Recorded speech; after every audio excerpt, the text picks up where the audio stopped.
everyone, and good evening, and thank you for joining us on Freewheeling. I am Siddharth Partnerkar, and yes, this is a discussion that we've been wanting to have. It's an important discussion. It's a discussion we tried to have yesterday, and then, of course, all hell broke loose because everything that could go wrong from a technology point of view did. But the important thing is that we're back, and we have both of our guests with us as well.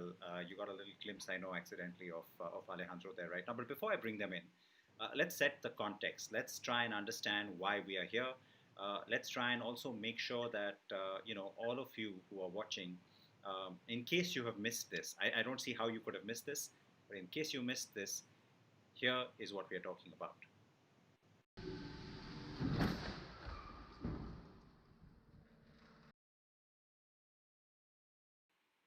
So what you're seeing on your screen is the crash test, the frontal offset crash test for the Maruti Suzuki S-Presso. I will now play out for you the crash test for the Hyundai Grand i10 Nios, as it's called here in India, the new generation of the i10 globally. This is, of course, the Made in India car, the car that is on sale in India too.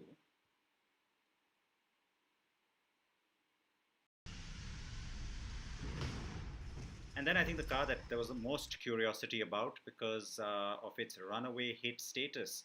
Yes, Kia got off to a fantastic start in India with a massive hit, that is the Seltos, the first market to get the Seltos compact SUV as well. And so the only thing we didn't know is about its crash rating. Everything else about the car has been sensational. Sales numbers, features, you name it. Anything that they seemed to touch was turning to gold. And then, of course, comes the part of the story that broke over the last few days, and that is the Seltos getting 3 stars for adult occupant protection, the Nios getting 2 and 0 stars, once again, for a Maruti Suzuki product, which is unfortunate considering the last time there was a Maruti Suzuki crash, it was the Vitara Brezza, and it got 4 stars. So it's almost like, 2 steps forward, and in this case, maybe 10 steps back. Okay. With that, let me introduce to you my 2 guests today. Joining me from Munich is Alejandro Furas, who's the Secretary General at Global NCAP, and also with us is David Ward, who is the President of the Towards Zero Foundation as well as Global NCAP. Gentlemen, thank you. It's a pleasure to see you. Yeah, likewise. Good to see you again. Pleasure to join you. Thank you. I'm going to start with you, David, and ask you to just sort of, firstly, thank you for coming back today. I know we had a bit of a disaster yesterday, but there's lots of people who are starting to tune in. And in fact, maybe we need to send out a few alerts so that everybody's aware that we're on, guys. So that that's for my team. The idea here is to obviously not just sort of react to those tests, but also try and understand the purpose behind them. So just for those who are not familiar, David, if you could just sort of set the agenda. Why are these tests done? How do you go about selecting these cars? Yeah, well, when we started this program back in 2014 with the Safer Cars for India program with IRTE, our local partner in Delhi, what we wanted to do is try and replicate the success of NCAPs in other parts of the world.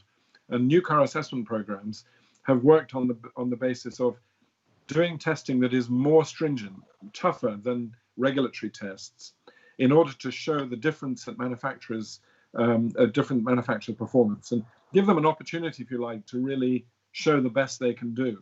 And around the world, NCAPs have been very successful in doing that. It's not the same as a minimum regulatory standard. Now in India, and it's good news, the government introduced from 2015, they rolled out regulatory standards for front and side impact. These are minimum crash test standards based on UN norms. But with NCAPs, we test at a higher speed, for example, in frontal impact. And so they are tougher tests, but they're really designed to help the consumer make good choices about the cars they can buy. And we're very pleased, really, with the results so far with the India program, because we've seen from the beginnings a large step forward from a lot of manufacturers. We've now seen the first 5-star car results in India with Mahindra and Tata and so on. And that's all really good progress. But of course, we're still seeing some 0-star cars. And that was what's most concerning about the latest set of tests. All right. Now, this is the part that had us concerned right at the start. I remember 2013 when you and I first spoke, and I very readily and actively jumped into this whole process with you. Was thrilled that somebody was doing this. When we look at the sort of change that has come about, let's talk about how there were a lot of manufacturers who thought that it's okay. I mean, pretty much every manufacturer came out with that standard statement saying, we meet local regulations, we're not doing anything wrong. And yes, by the law as it was at the time, they weren't doing anything wrong. But that's the whole point. What do you think? I mean, is this about a horse before a cart, etc., or a cart before a horse, where you say that, oh, look, it has to be about policy change, and the manufacturers are never going to do it on their own? That's pretty much what we saw in every market, right? Absolutely. I mean, and first I have to pay tribute. I mean, you and the Current Bike Show were just fantastic. You understood the whole point about consumer information, right from the beginning. And without your help, I don't think we'd have been anything like as successful as we've been. So, and I think it's a very important point of principle that in any market, for automobiles or anything else, you need empowered consumers. You need consumers that understand the choices in front of them. And that's been the inspiration for this program from the beginning, and for all NCAP in the world. Now, of course, government regulation is also needed, and government regulations really set a minimum floor below which nothing should be sold, and they really are the kind of minimum safety guarantee, that's all. And it's just a pass or fail test. So NCAPs offer you that much more rich information, being able to compare models the way we have. And so I think that's the inspiration behind all of this. And, we have seen some really good results. But what is true is that, and this is a kind of a painful process we've had to go through in many different countries, not just in India, is at the beginning, many of the manufacturers sort of complain, or they come out with this line, well, yes, we do what we have to do by government regulation. But back in 2014, the Indian government didn't regulate the crash test standards. Now that's all changed. So that excuse doesn't sort of work anymore. And now we've seen what some manufacturers can do with these brilliant 5-star results from Mahindra and Tata. So we're changing slowly. All this is changing the marketplace. It's changing consumer awareness, changing manufacturer behavior, but also driven up, if you like, by the regulatory action the government's taken. All right, that's I think what sort of comes down, what it comes down to, rather. Okay, we've started getting some questions already from our live audience. Alejandro, let me get you in and first get a sense from you. When it comes to these scores, there is, I think, especially in a market like ours where there has traditionally been no awareness about crash tests or what crash test scores mean, I think everybody understands that 0 is terrible. 0 is a fail. But run us through that. What does a 1-star mean? What does a 2-star mean? Is 3 stars really terrible? Because I've got bashed for saying it's not bad. So if you could just give us a sense of understanding the context, and then I'm going to throw one of the audience questions at you. Yeah, basically it's a very easy way to put it. As suppose that you are, or a 1-star car, you have a high probability of suffering life-threatening injuries. Yeah, any of the occupants. When you're talking about a 5-star car, it's a car where the integrity, the body integrity of the occupants after the crash test, it's basically in the same way as the occupants were before the test. So basically no damage, no further damage. This is the concept. Just to give you an idea of how we set up the reference points, when we say that you have a car with a body part which we paint in color red, this is the way to communicate beyond the stars. We paint the body parts in color red to 5 colors until green, so from red to green. When you have a body part in green, it means that the body part is basically in the same status as it was before the test. So nothing changed after the test. When you have a body part which is red, it means that there is such a damage that that body part cannot be recovered. When you have critical body parts like head, neck, or chest on red, it means it's a critical damage, and therefore there's a high probability of suffering life-threatening injuries. To set you in a reference, the minimum UN requirements, it's equal to the red color chest that we have in the NCAP. That's the reference. And it's good to keep in mind that when we're talking about all this, it's under a 64 kilometers an hour test.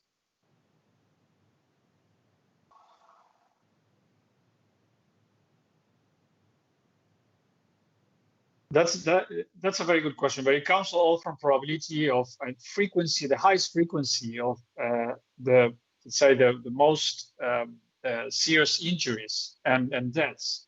The highest frequency is coming actually when you're crashing at 55 kilometers an hour, two cars, which are actually hitting 50% of the front on each one of them.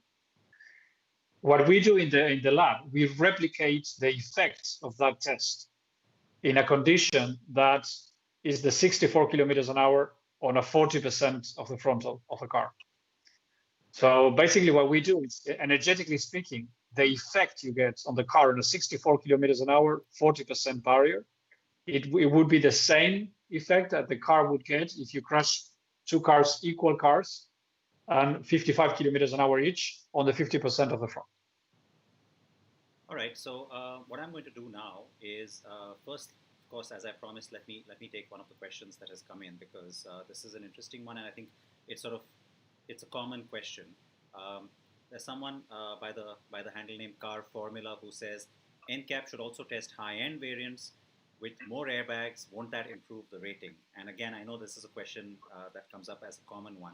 So Alejandro, if you want to just clarify that. Basically, we test the most basic variants. We choose the most basic variant. Why? Because that's the minimum safety that any consumer can get. Any manufacturer is allowed to sponsor at any time any variant with better equipment. So Suzuki Maruti could have come to us and said, "Hey, I want to show you that I have a better equipped version, which is offering better safety," and then sponsor it and show it how it improves safety. We had this case with the Mobilio, the Honda Mobilio, some time ago. We had also the case with the Zest. So manufacturers know the mechanism, and they have done it in the past already. And so basically, we say actually we give the minimum, and when we allow the manufacturer to sponsor a test and show that there is a better performance if you have certain safety equipment, which is not standard. That's how we do it. All right, and now, David, back to you. There was this whole point about, how do you sort of force people to adopt this? I remember throwing the gauntlet to a lot of manufacturers in the very first year when the first set of results came out, even manufacturers who weren't part of those tests, mind you. And a lot of people did sort of respond, right? Some responded poorly, and we won't name those people right now. But having said that, some did sort of take it up and said, look, we can't implement this overnight, but we give you our word. From here on, everything that we do will work towards this. And today you have a situation where both Indian brands, Mahindra and Tata, have a commitment to the market saying nothing will be below 4 stars. And every product that's been tested so far stands true to that. The new products, that is. Yeah, absolutely. And that's been tremendous and very, very heartening to see. And that's what we want. I mean, we want a competitive market for safety. And it inspires the engineers. It helps inform the public. And that's definitely one of the best attributes of the program. Of course, what we would like is to be able to test many more vehicles. And that is a challenge. Our program is funded by the Bloomberg Philanthropy, FI Foundation, and so on. So we're budget constrained. We're very grateful for the support we get. But in the end, what would be best is if this program is entirely, all the testing could be done in India, for instance, because now there are crash labs that are capable of doing it. And the next step really is, how do we get there? And one way to do this would be for the Indian government to make it mandatory for all the OEMs, all the car makers, to have labels in their cars showing that they've been tested, or at least a rating label. That would then generate a lot more testing. Of course, some manufacturers will still refuse, and in those circumstances, you just have the label, but it's blank with no result. That would then raise in the consumer mind, well, why haven't they had it tested? Yeah. And I think that, for instance, is a situation in the US. The US has a mandatory label. There's even now one starting in Malaysia. So I think a mandatory label would be the way we could really try and test the full range of vehicles and get that rating process right across the whole fleet. And a quick word about both Tata and Mahindra. Yeah, well, at the beginning, it's quite a journey with Tata, where we started with the Tata Nano, of course, which was not surprisingly a rather bad result. And at the beginning, there was some criticism of, who are we coming here to do these kind of tests? And we were pointing out that these tests are standard around the world. That Japan, there's a Japan NCAP, there's a US NCAP, Euro NCAP, and so on.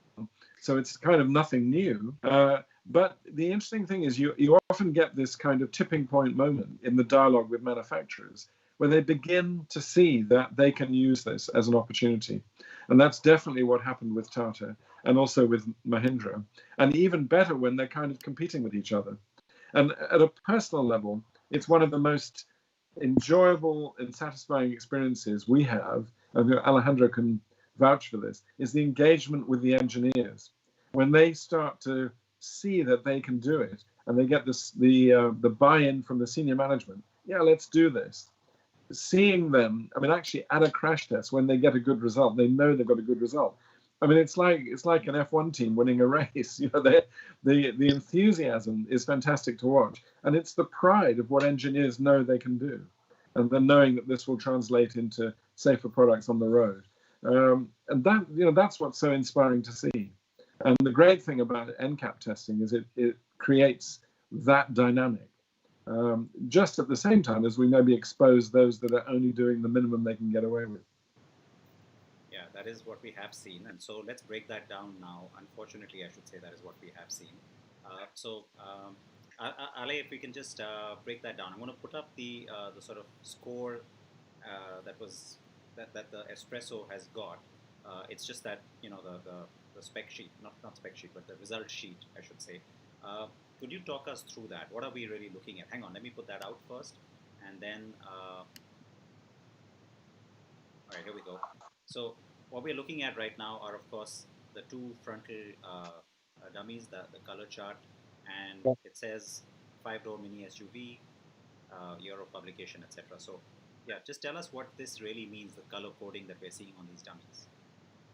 Okay, the color coding, actually, it's an extra information on top of the star rating. So we're giving more detail on which body parts were better protected in the crash test. That's what we do. The best way to do it, and it's the same way that most NCAPs have been doing it for the last 20 years, is to get different body parts scaled from green to red.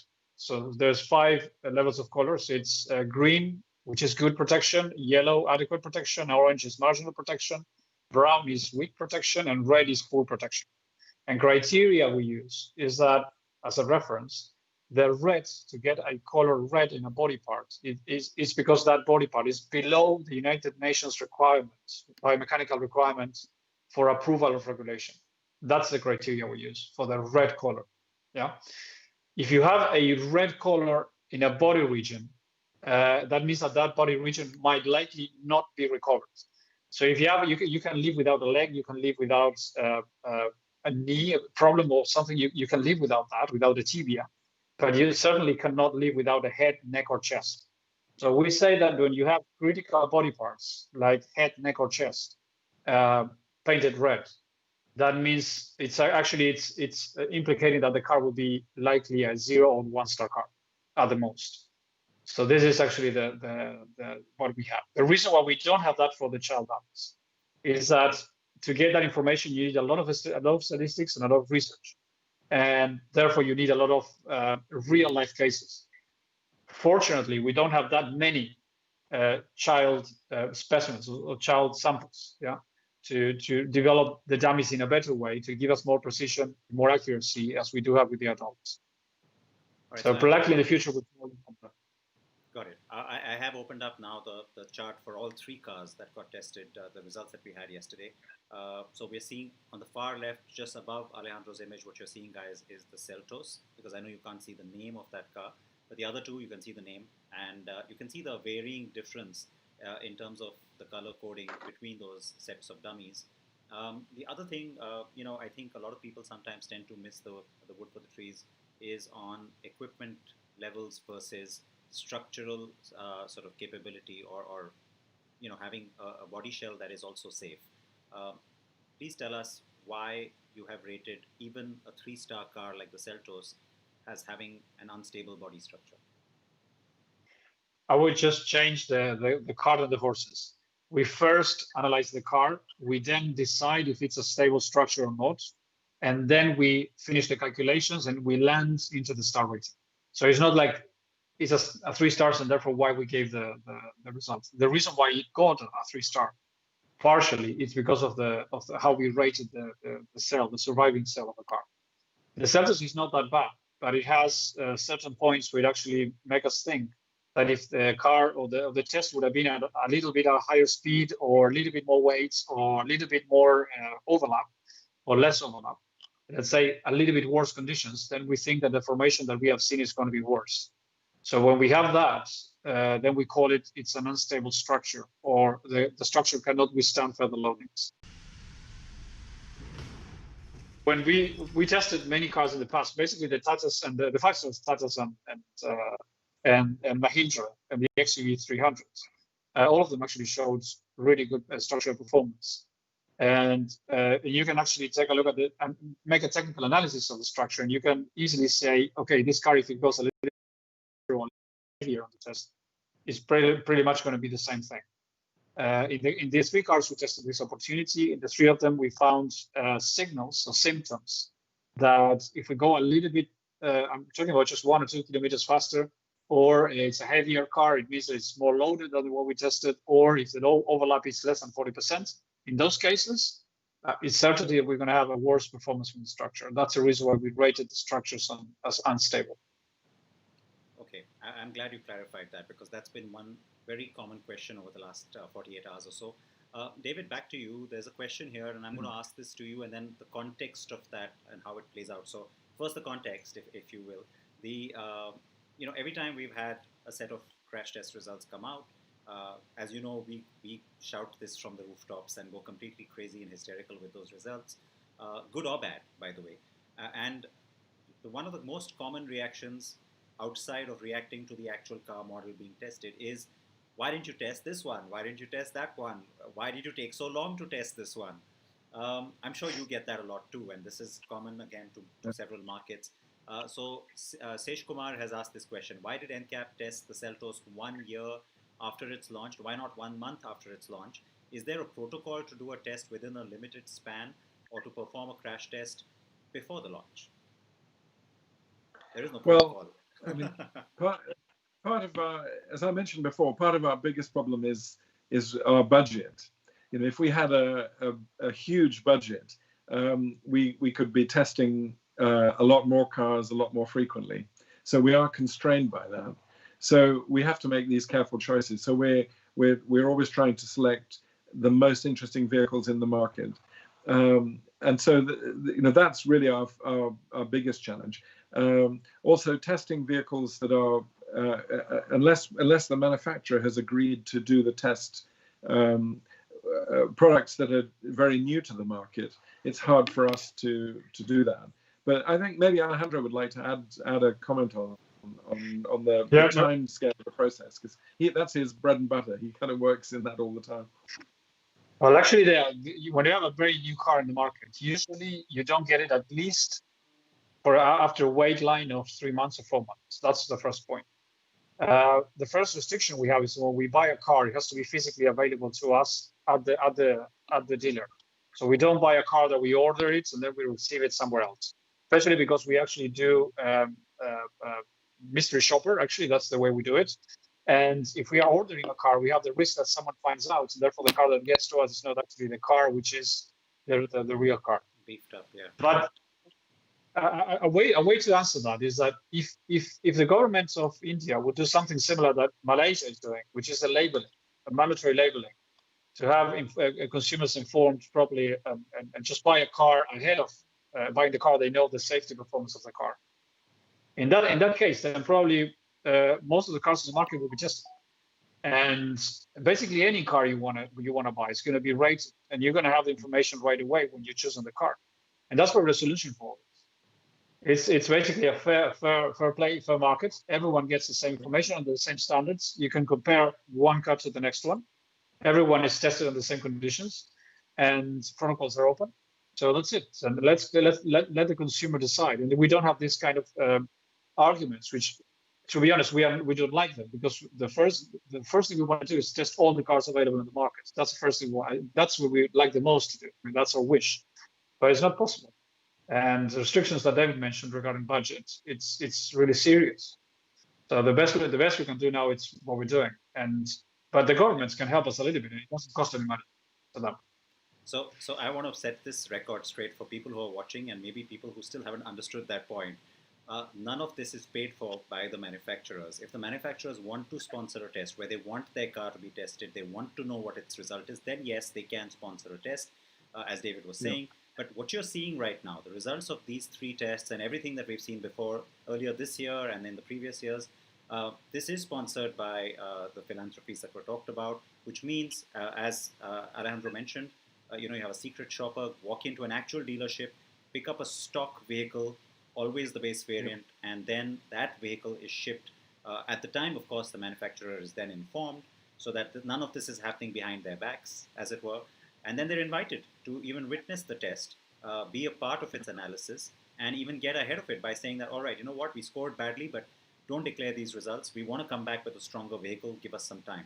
Even that is something that is allowed. And so that's the part I want to now call out, because knowing that there is prior intimation to the manufacturer, knowing that they have the chance to stop the results from coming out by saying, look, we will improve the standard of our vehicle and go back to market with a stronger, better, safer car, allow us that much time. And these things take time, so maybe they get a few weeks, a few months. They go back to another test, and then that result is declared. Given that context, I'm going to read out the statement from Maruti Suzuki. Safety is a critical issue and is therefore closely regulated by governments around the world, as they are responsible for the safety of the people in their countries. It cannot be left to the opinion of any self-proclaimed identity or party. The Government of India has recently increased the stringency of car crash test standards and made them identical to European standards. All products of the company are fully compliant with these global standards and duly tested and certified by the Government of India. Now, I can find a lot of things in that I'd like to pick through, but David, I'm going to leave that pleasure to you. Sure. I mean, yes, they're right that in India now, there are UN standards. They're global rather than European, actually, but that's absolutely right. But what they're doing is the bare minimum just to get a pass on those tests. So that's why, for instance, the vehicle only has a driver's airbag. But when they make this rather patronizing comment about third parties, it does sort of make me feel a little sad, because there are NCAP programs now in almost every part of the world. We work with a lot of them. These are not new programs. They've been going. The first one in the US is 40 years old. So it's not like we've just come out of the blue imposing some sort of test standard on them. We're using absolutely well-established international best practice of NCAPs. Looking at it from the point of view of less Maruti, but more Suzuki. Suzuki would never, ever dare say something like that about the Japanese NCAP, which they're completely used to and work with. So I actually think Maruti need to talk to their partner, Suzuki, and try and understand better what NCAPs are striving to do. And then maybe they wouldn't be quite so patronizing about the program. And maybe they'd see it as an opportunity. Or just sort of level with people and say, we build to the minimum standard. It's kind of bargain basement. Make your choice. But don't try and confuse, throw sand in the air, trying to disparage what we're doing. Because all we're trying to do is give consumers the opportunity for more information and a better benchmark of safety. And I think, that would be the good way to conduct this whole business is, let's just sort of be honest with everybody about what's the regulatory performance, what we're trying to do, and live with the consequences. And in the end, trust the consumer to make the right choice. Oh, absolutely. And I couldn't agree with you more on that. More questions coming I from would like to people. add something. Yeah, sure, please. So if you don't mind, just briefly. First of all, we don't hold results. I mean, if a result is poor, actually, a result is poor in the test, we have to show it to the consumers. That's a commitment we have. And second, to Suzuki would be a nice question to probably what they have to say, because the Suzuki Swift that you have, Suzuki Motor Swift that you have is very popular in India. And comparing to the same model in Europe, how comes they sell it in Europe with the 6 airbags, ESC, and many other technologies? And whenever they come to India, they offer it in a different condition. And therefore, the question is, if safety is that important to them, that relevant, probably they should offer in India the same basic safety level as they offer in the European version of that car. And they know that car pretty well. That's a simple point here. Oh, absolutely. And which is why, in fact, when we put out our video with this time's results, I immediately talked about the comparison with the American result on the Seltos being 4 stars. Mm-hmm. And by the way, the all-wheel drive version, I want to clarify to our viewers, has a 5-star rating in the NHTSA crash test that was carried out on the Seltos, not the made in India one. This is the one that comes from Korea into America. Questions from Aryan: when will the Tata Harrier be crash tested? Prateek: when will the Kia Sonnet get tested? So I can answer that. I think that we've already heard that answer, in a sense that a lot of this comes down to timing and budgets. So doesn't rule out any of these cars being tested. I can understand why you would ask about the Sonnet, but can I be candid enough to say that I keep sending wish lists to both these gentlemen every now and then, and the Sonnet is definitely on that wish list. So let's wait. But there is an interesting question that I'd like both of you to answer. Rangaswamy is asking, do car companies have their own in-house car crash testing arrangements? I think it should be part of R&D. When they can have wind tunnel experiments, why not in-house crash tests and also submit straight away to global NCAP? Sure, well, that's absolutely right. Of course they do. Yeah. And one of the other very significant developments in India in the last 5 or 6 years is back in 2013, there really there was hardly any available crash laboratory capacity in India. Now there are at least 2 world-class laboratories available. So, and they are used by manufacturers.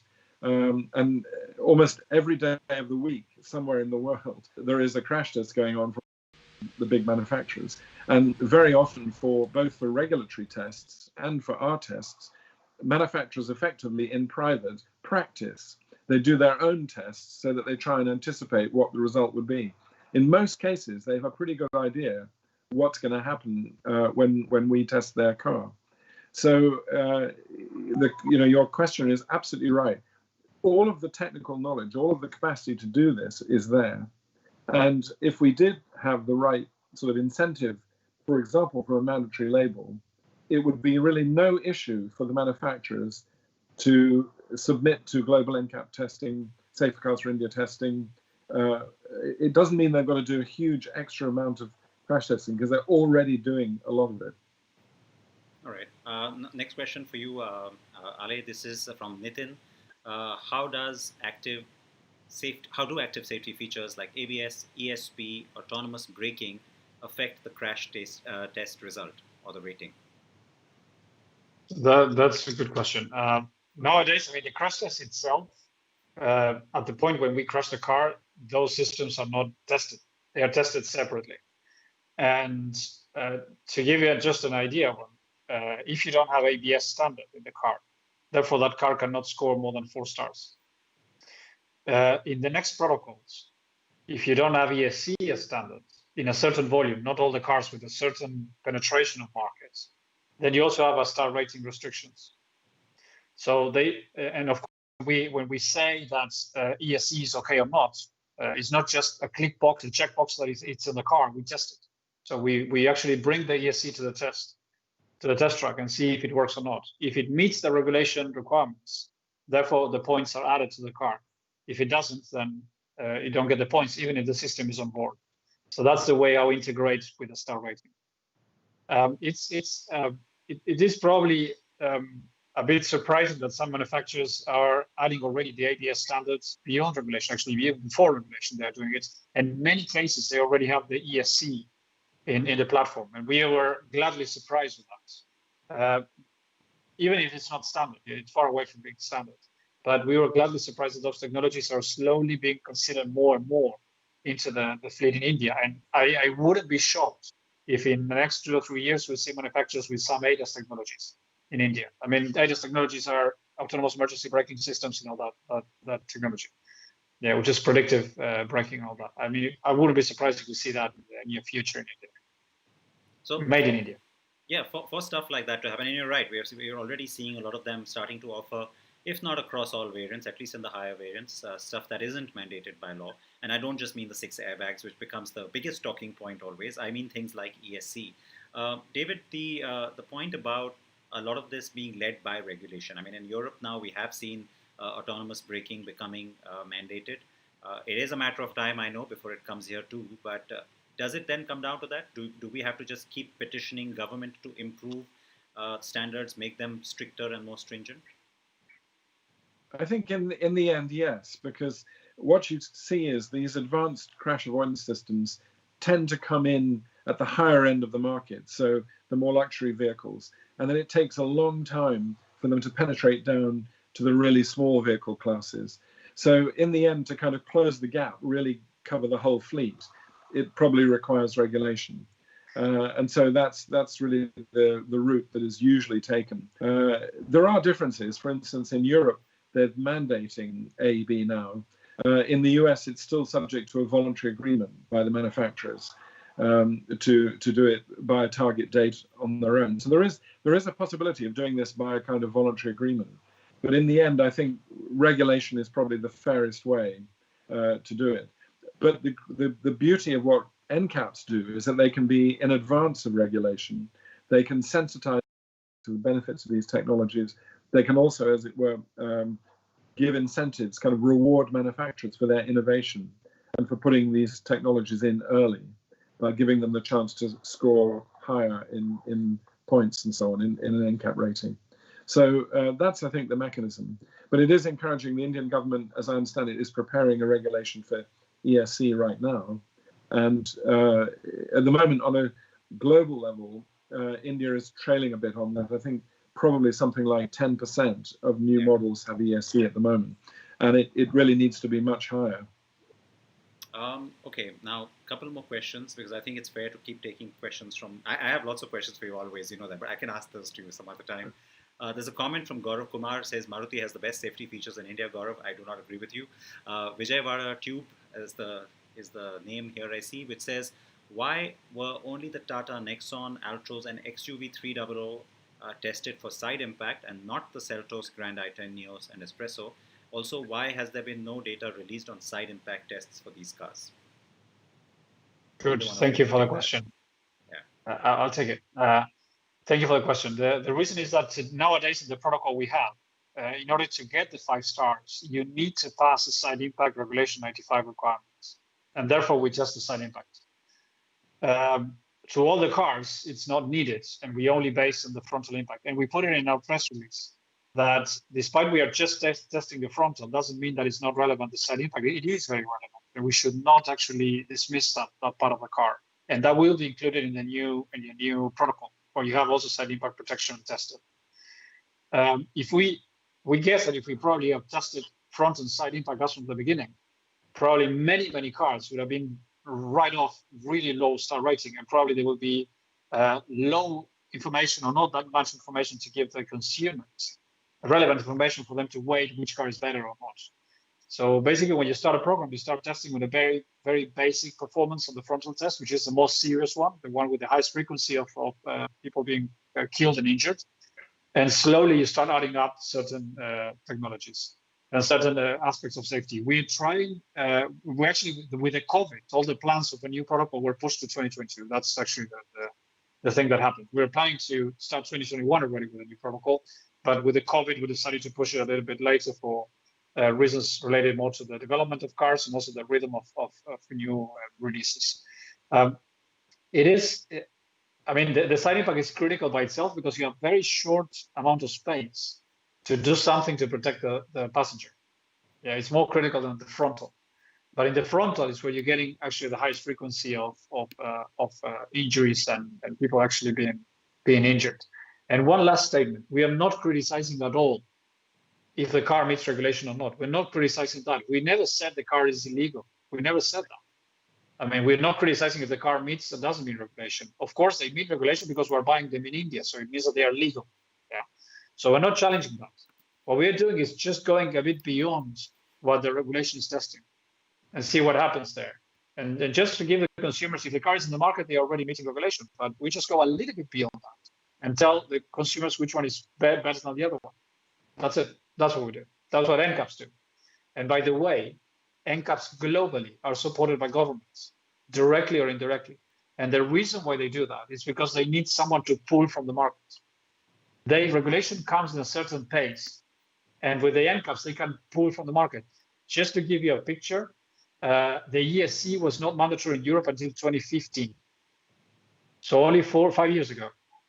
Before that, it wasn't mandatory. However, all cars, since more or less 2007, had ESC standard.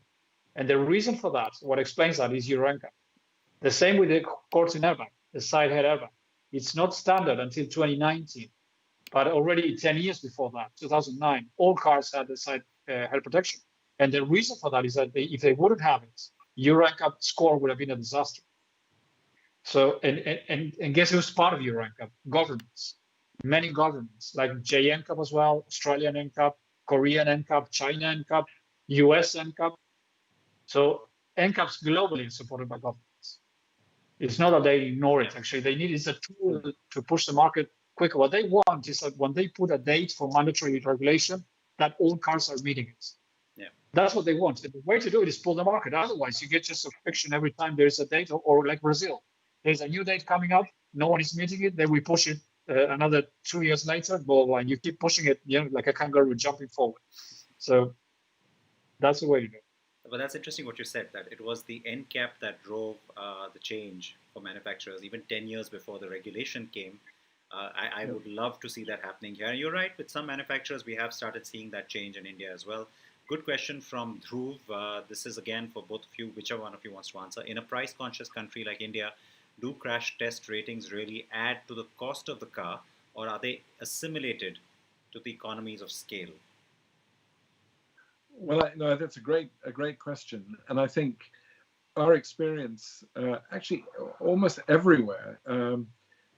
I always smile a bit when I say India is being very price conscious. Actually, I think consumers everywhere are price conscious, and it's a very competitive industry. But if you look at the extra costs that we're pushing for, which is like more airbags and so on. I mean, an airbag unit costs around $50 to the manufacturers. Electronic stability control is also about the same sort of figure, maybe somewhere between $50 and $30 US.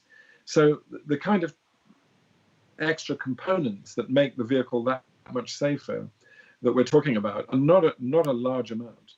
And actually getting the body shell right, very often that's about thinking. It's about the design. It's almost cost-free. It's just really how you kind of design the vehicle from the beginning. Earlier this year, I was in Mumbai with one of the big Tata launches, speaking to the engineers, and I asked them the question, what did it take for you to get your body shell right? And that they just said to me, thinking. And they kind of dismissed the idea that it was a huge extra cost. Now, of course, as I said, there are some extra costs if you fit more airbags. But of course, the more in a global market, the more widespread regulations are right across the world, the more that the manufacturers offer that level of safety across an entire global market, the economies of scale, the unit costs come way, way down. And airbag costs over the last 15 years have been cut by huge amounts, something like 70%. And that's what we see. So I think that, in fact, most of the costs will be absorbed by the manufacturers. The cost won't be that great. And then again, I think if you explain this to the public and they understand what the safety features are about, then they're willing to pay maybe a little bit more for it. No, and that's where I think it comes. Go ahead, Alec. One more thing. When governments are not making mandatory certain technologies, they are actually giving the opportunity to the manufacturers to charge extra as an optional. So at the time that you bring airbags as standard or ESC as a standard, as a part of the requirements, then manufacturers will not be able to overcharge for this. They will not be able to give extra cost for this or charge you as an option. So all the manufacturers will find a way to keep selling their cars having those systems on board, because that's the law. So making a technology mandatory is not just economy of scale, but it's also challenging manufacturers to not to allow them to charge extra for something that is standard. Imagine that if you're charged nowadays to have a wheel car, to have 4 wheels, that's stupid. I mean, everyone must have 4 wheels on the car. Otherwise, you don't get it. Is anyone charging you extra for wheels? Is anyone charging you extra for the steering wheel? No, because that's the law. Everyone must, and they must find a way to keep the price of the car and have the technology on board. That's what it's all about. So that's whenever it comes mandatory, it's like they play in favor of the consumer. That's what happens. You know, one extra point, if I may, on ESC, an interesting story was before ESC was mandatory in Europe, exactly the point when NCAPs were promoting it, the Danish government did something interesting. For 3 years, in a tapered way, so it was more in the first year and then a bit less and then less again and then stopped. For 3 years, there was a fiscal incentive to encourage people to buy electronic stability control, a reduction in the sales tax, just a few percentage points. And Denmark, just the sales went whoosh like this, straight up, because in the showroom, people said, yeah, I'll have that. And so that's something actually the Indian government could consider if it wants to accelerate ESC alongside the regulatory thing, then think about something like that. And in the end, you're helping to reduce crashes, which are a cost to society. So, okay, you're taking a bit of a fiscal hit, a small amount of less tax revenue, but in the long run, you'll be avoiding a whole lot of social costs and human misery, which is very, very costly. You know, the thing that I think sometimes gets lost always is about this whole aspect of loading up a car with a lot of safety features, but only at the top end, which means it's also coming to you with a lot of technology or gadgets or luxury items. And then all of that adds up. And so to the point of economies of scale, I think in the Indian context, even if you took a piece of safety equipment and made it standard, honestly, you would just benefit even just on that, just economies of scale, because firstly, every variant would have it. And then, you're not also bundling this other cost of luxury items with it. We've seen that that's marginally change, but not change. It's a really good point, Siddharth, because and something we actually criticize is we don't like the way in which non-safety features get bundled with other things. So that if you want to have a car with ESC, you have to have a better carpet or a better Wi-Fi system or whatever. It shouldn't be like that. The safety system should be standalone. You should be able to say, I'm having that, but maybe I'll forget about the deep pile carpet. Which is why I think I liked what Mahindra did finally, where they said, look, we'll have a safety pack at every variant. It's your choice. You want to spend that money. And you know what? They had like a 67% adoption rate. So, exactly. It proves that it works as well. I think. Safety sells.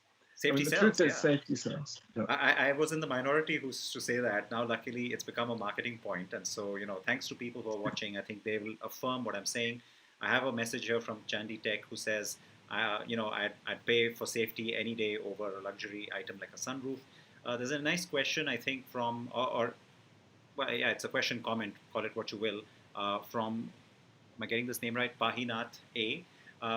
Do you guys agree that the customers then should also change their mentality from kitna deti hai to kitna safety hai? Now I'll translate that for you. Kitna deti hai is usually the mileage question, like what are you going to get per liter in terms of the kilometers that you can run? It's a very common question. It was also a slogan of a Maruti Suzuki successful advertising campaign for years, kitna deti hai. So he's saying, shouldn't that change now to kitna safety hai? How much safety does a car have? I think Yeah, that. no, Sorry, no. go ahead. No, go No, ahead. you go ahead, Alejandro, you go ahead. I think that both are important, actually. Fuel economy, energy, and emissions are important as much as is safety. I mean, both of them are relevant. But the point is that when manufacturers are focusing just on one of them and forgetting the other one, especially when they are forgetting safety, or they're just putting safety aside, shouldn't be like that.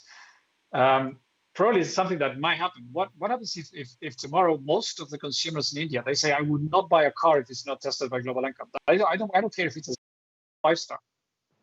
What happens if everyone says, I'm not going to buy a car that it's not telling me by let's say known standards how many stars that car has? And probably that is going to change the market. That is going to definitely change the market. And I agree that probably Suzuki, Maruti, they should replan a little bit the products, and definitely they have to improve on safety. I mean, it's not just from this time the S-Presso. It's a history line actually that we had since the beginning with Suzuki. We tested the Alto with very poor results, and we kept on going. The only exception probably is the Vitara Brezza. Yeah, and I just actually played out some shots of the S-Presso driving on the road, and if anyone can do it, Maruti Suzuki can with controlling half the market in terms of market share. Hugely successful company sitting on a cash pile. This is one company who can afford to really bring about that change, and in fact use it in a way to make their position stronger over rivals who may not be able to react that quickly. The kind of scale that Maruti has, bringing in a big change like ESC, like making side impact protection a thing across models, be a lot cheaper for Maruti to do than for a small manufacturer in India like, say, Nissan or Renault. Yeah. Completely agree. The point you mentioned there about the slogan. Sorry, I can't do the slogan that you just is. I remember when we started back in 2013, 2014, some of the industry was saying to us, really sort of in a very kind of sincere way, I think. They were saying, of course, there is no demand for airbags in India at all. And then I would say to them, I said, that's because you've never, ever even tried. I mean, you can't sell something unless you inform the public. And once that did start to happen, then we've seen the results. Manufacturers suddenly found that actually there was a lot of interest in this area. So I think already the change that you're talking about, there we go, Kitna Deti Hai. You saw the message. Yeah. But, you got it right. You got it right. Yeah, that is happening, and that's what we call a market for safety, and it's developing.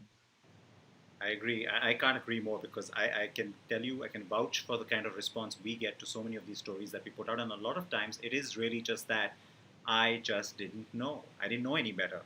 And now that people know, they are asking more and more, isn't it? It's great to see safety has become like a top 3 consideration. 2 years, 3 years ago, it wasn't, and so that's great. But this is a good one, and I think maybe again, well, before I get to the meatier question, quick question for you guys. Maybe Alejandro wants to take this. Does a sunroof weaken the body shell? Does having a sunroof weaken the body shell? Not necessary. Not necessary. When you have a sunroof, the structural elements usually are mounted on the side of the sunroof, and we have tested not for India but for Latin America. We have tested many cars with sunroof, and they are showing stable structures as well. Of course, if the manufacturer doesn't have the technology or doesn't have the knowledge to make that happen, then probably it might be a worse result. But we are not far away from having an Indian car with sunroof being tested. But usually when manufacturers put the sunroof, they do have the technology to prevent the sunroof being a problem to direct the forces on the roof. Yeah, like the Nexon has a sunroof now, so I'm guessing they've got that right. Shesh Kumar has this great question, which I want to put to both of you. And I think this is in the context of announcing results and then maybe not explaining them always to people. So is it safe to drive an unstable car? I'm guessing he means like the body shell being rated unstable or the footwell area being rated unstable. Even if it may have achieved 3 or 4 stars, I believe unstable means not safe. So how do you relate the two?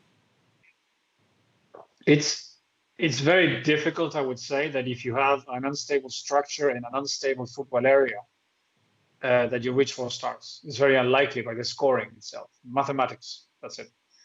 So I see it very unlikely that the manufacturer can reach a 4-star car without these two things. So at least one of them. I agree with you, but let's just for his understanding. I think this question is coming from the whole Seltos 3 stars. I went on record saying 3 stars is good, but then you still have an unstable rating for the shell.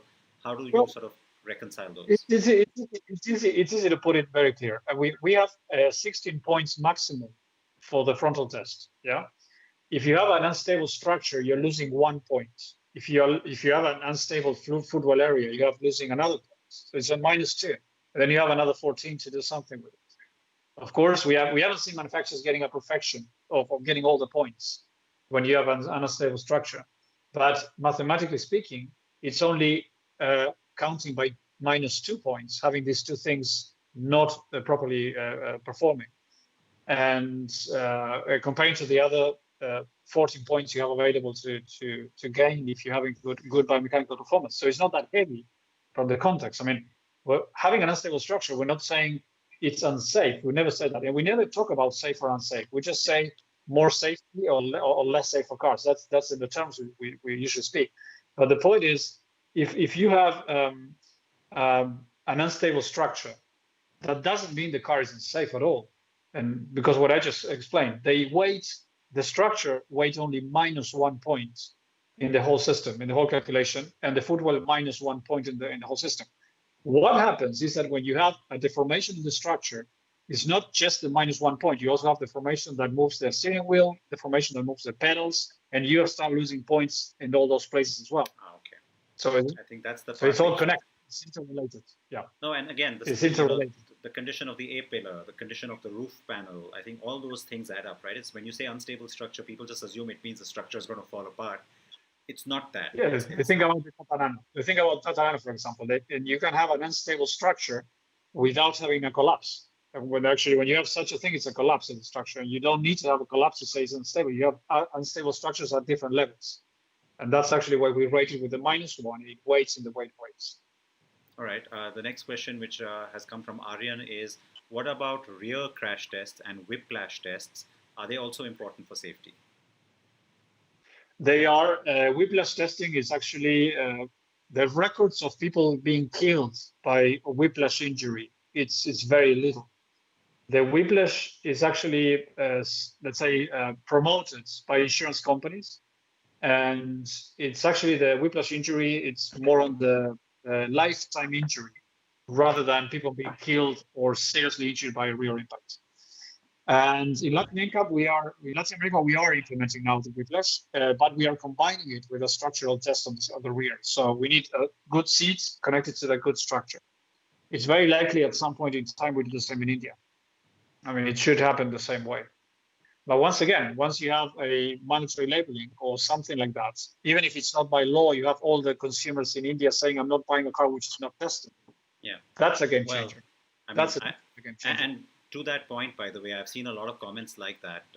Which sort of it comes down to that, guys. It comes down to, I think, you as the buyer asking for this information, and then also consciously choosing a vehicle where you know there is a higher rating, and not getting swayed by a touch screen or a sunroof. So 2 questions. I think, I get it. I think we've already gone to about an hour here. So I'm going to just try and push you guys for a little more time. We have a lot of questions. See, one more thing. We think that people should not pay extra for safety that is standard anywhere else. That's our point. I mean, we are talking about democratizing safety. And in the same way as Europeans do not care about the safety of the car when they buy one, because they give it for granted that someone is watching. They give it for granted that all the cars are 4 or 5 stars. So there's no means to, they're going to be concerned about the ADAS systems, but you should not consider about the safety performance of the car. And if there is bad news in Europe, it goes all over the media. And we had the Fiat Panda 1 year ago, 2 years ago, and it was all over the media. When there are bad news, it's all over the media. That's why manufacturers want to keep the results in 4 and 5, because otherwise it will be in the media. So that's when you have a market with safety as a standard. People are not concerned about it, and people should not be concerned. People should not be technical experts when they buy a car. That's what we're looking for. That's our target. That's what we're fighting for. No, and let's be fair. I think it was the bad press here in India for the Volkswagen Polo that prompted the German headquarters to say, look, we're going to go ahead and make airbag standard. This was, of course, way back in 2014. Okay, there's a couple of more questions, like I said, if you can just indulge me. Hassan says, is it a must to have a 5-star safety rating for a daily city office commute? So in just regular bumper-to-bumper traffic. And then there's a related question from Grishma. She asks, is it safe to drive a 3-star car? David, do you want to take that one? Yeah, I mean, I think actually I would put it like this: always buy the best performing car you can afford. So obviously a 5-star car is great if you can afford it. 3-star is better than nothing. But don't buy 0, 1, or 2-star cars. Try and aim for the higher star rating. I think that's really got to be the benchmark. And an important part actually is fleet purchases. I think fleets should actually fix a policy. All the companies that buy vehicles should say they're not buying anything less than 4-star. I think that would be a very good signal in the marketplace too. I don't know, maybe Alejandro have. No, and especially given the fact that a lot of the fleet vehicles, people tend not to wear seatbelts at the rear and stuff like that. I think all the more reason why. But it all comes down to the ticket price and maximizing your margin, I think, as a business, unfortunately. Ale, you want to add to that? Yeah, we are all confronted to this kind of problems. Even ourselves in our home countries, we are confronted with this issue that I cannot afford a 5-star car. That was at the beginning of what we started to do, and I'm sure that the 5-star rating is going to start to come in a lower pricing vehicles quite soon in India. I mean, it depends on the pressure of the consumers. So if consumers are rushing into better safety, better star rating on a certain price range, then manufacturers will go into that direction. Manufacturers can bend the decision of a government, but they cannot bend the decision of the market. That's basically that's something very, very relevant. We should keep in mind. And probably one answer I usually have to that question is I prefer to rather buy a second-hand 5-star rather than a new one that I don't know what is. Yeah, I think a lot of people so when they have to think of that one. Well, actually, they said I cannot afford a 5-star. Just go get a second-hand in good condition, which is a 5-star. That's it, and you're going to be able to afford it. And it's going to be safer. Yeah, that's true. A lot of people thanking us, by the way, for this session. Thanking you for your time today. So thank you guys for being here and asking all these great questions. One more question I think I'm going to quickly squeeze in.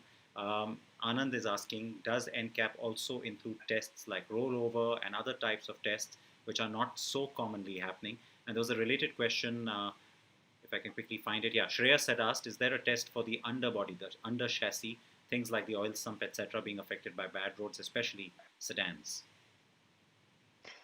There are two things. I mean, on the last one, it's basically more durability test, and for those they're actually more standard based rather than consumer based.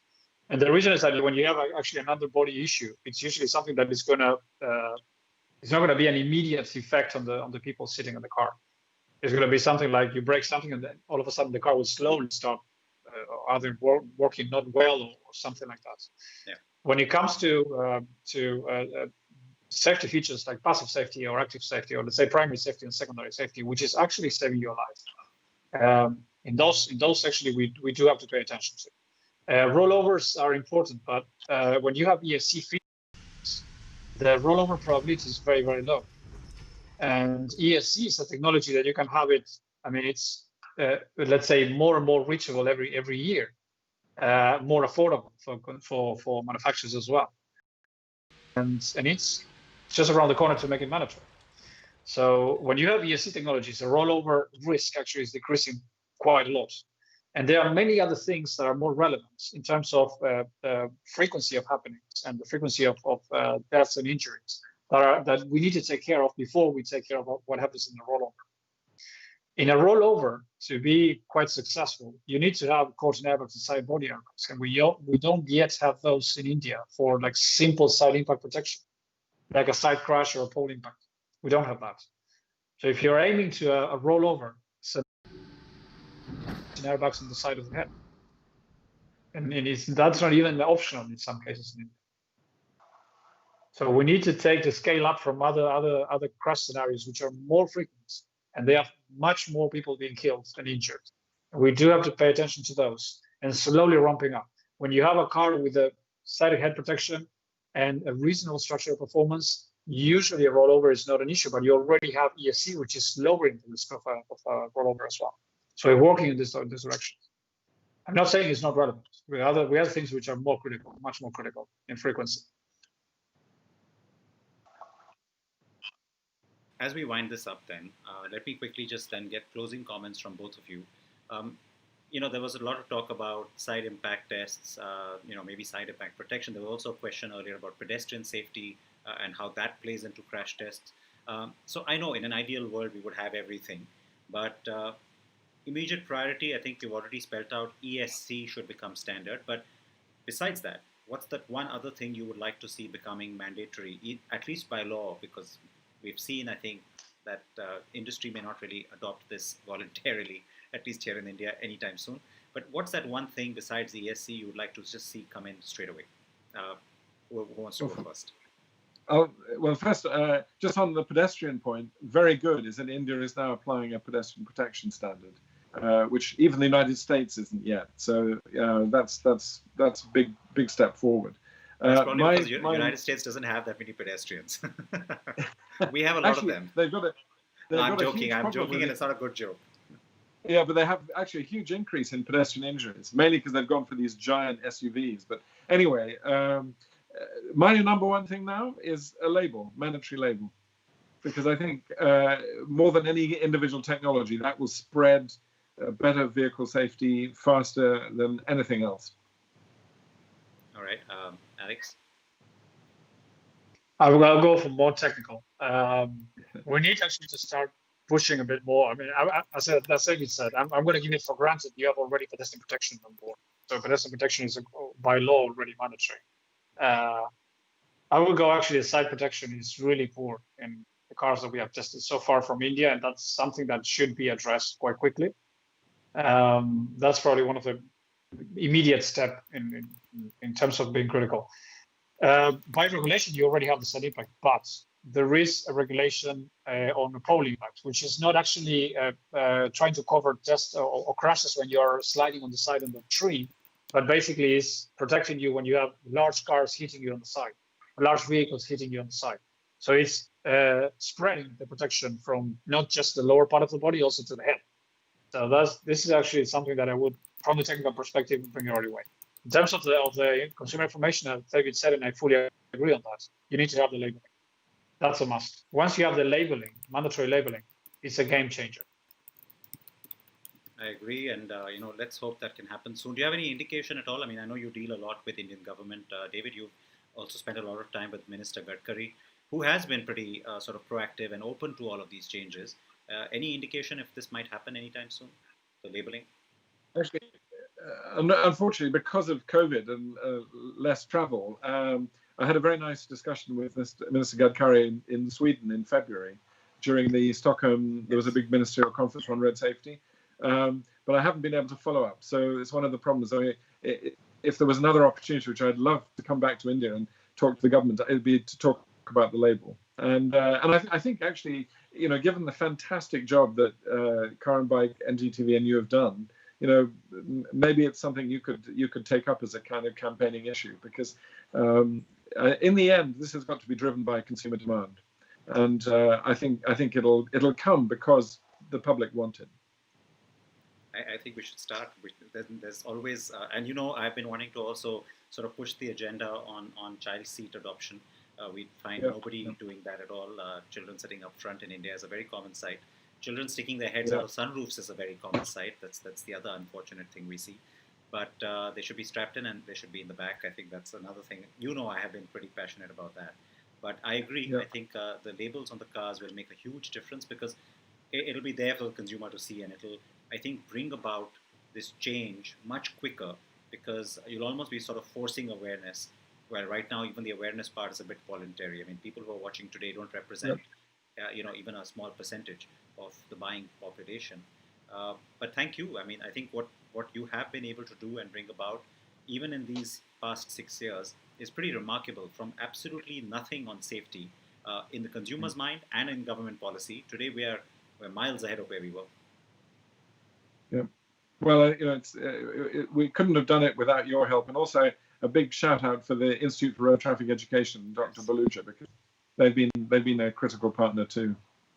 I agree, and he and Arushi are people I keep on sort of pinging and bothering every now and then, because we want to try and make sure we understand it correctly ourselves before we put it out there for people to sort of adopt as well. So both of you have been great as always. Very, very grateful to you both for joining me here today and answering all these questions. We got a ton of questions, and I know there are some questions, guys, that went unanswered. But gentlemen, a big thank you. We have Diwali coming up here in India, so from all of us here, very happy Diwali. A lot of light being wished for you in your lives, and a lot of happiness as well. Thank you so much. To you too. Thanks. Thank you very much. I'm happy to wonder. Thank you very much. Thanks. Thanks so much, Alejandro and David. Both gentlemen representing Global NCAP, both clarifying a lot of what has been talked about over the last few days when it came to the crash test results that we saw come up recently. Now remember, there have been many such crash tests that have been carried out, and the whole idea of doing them is not to sort of sensationalize any of this, neither is it to try and bring any kind of disrepute on anyone. The idea is to accelerate change. We want only that change to happen.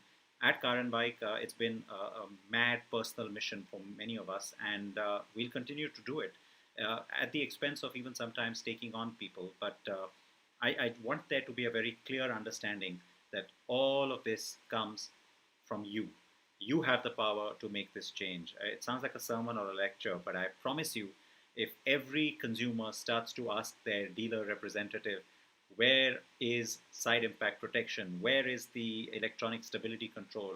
Where are the rear seat belts with pre-tensioners? We don't even have rear seat belts with pre-tensioners in so many budget cars. We don't have a third 3-point seat belt, even in big cars that cost 20 lakh rupees. It's you who has to ask for that. And so when we talk about cars that are doing better, remember, there's always criticism for journalists like myself saying that, look, you just said that car is great, I should buy it, and you just rated it better than the Tata or the Mahindra, which may have a higher safety rating. Yes, just like what Alejandro said, where there are many parameters, the scores add up. That's what we do. But we want to tell you everything, and then ultimately the decision is yours. We're not going to come in and force you to buy the product we think is the best. So to that, then, I implore you, please, please, please demand more safety in your vehicles. When you demand it, it will happen. It will happen. And we've already seen a huge change. We had archaic rules from the 1960s that had carried on right till the year 17. And then in 18, we saw the change happen. 19 is where it got fully adopted. At least we have crash test norms now. The Global NCAP protocol, the frontal offset test that was done for these cars at 64 kilometers per hour, guess what? In India, the mandated crash capability is at 56 kilometers per hour, so even slower.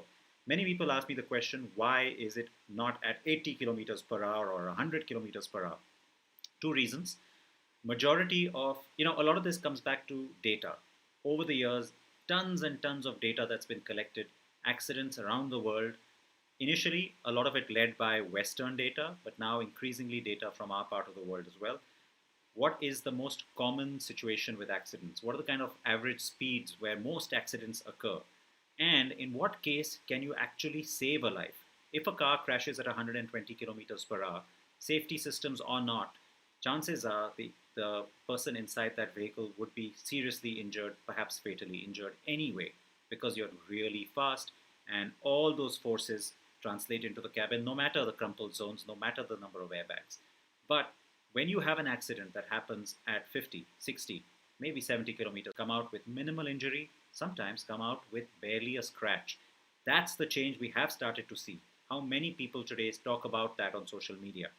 That change is important, but it's not enough. And that's why you have to keep asking for more when it comes to safety. So I hope that this session has been able to clarify a lot of your doubts. Please send us your feedback on everything that we've talked about today. I know we've gone really long. It's been a little over an hour and 15 minutes. But thank you for those of you who are still watching and who are still here with me. Please keep that feedback coming. Please recommend to a lot of people to watch this video so that they understand especially people you know who are buying new vehicles this Diwali. With that, very, very warm wishes for a wonderful, safe, pleasant, and healthy Diwali to all of you from all of us here at Car and Bike. It is Choti Diwali here, and so on that festive note, I'm going to sign off. Please wear your seatbelts, even at the back. Now you understand why that's important. Please wear them even at the back, and definitely wear your helmets when you're on a bike. And thank you, so many of you. Sapna says, can I please ask something? So yes, please ask. I'm going to quickly wait for that last question. In the meanwhile, yes, a lot of people saying Happy Diwali, so thank you so much for your wishes. I'm glad that you all thought it was a good session. Raja Rangaswamy, thank you for all your questions. Sesh as well, thank you for your questions. Sesh Kumar, I think. Many of you had some great questions and insights, so I really appreciate that. And auto insurance companies should incentivize higher safety cars. I agree. And there was an auto rating system that was going to be implemented by insurance companies.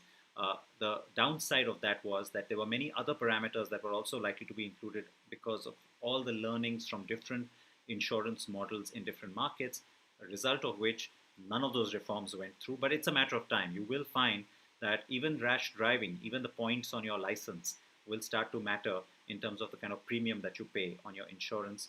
All this is coming, and as things get more automated and technology, especially artificial intelligence, starts to play a greater role, you will see a lot more of this happening. Okay, Sapna, that question has to come to me on Twitter. I won't wait any longer, but thank you so much again. And we will do something on NDTV as well with this. Thank you for that suggestion, and thank you for watching. Happy Diwali once again.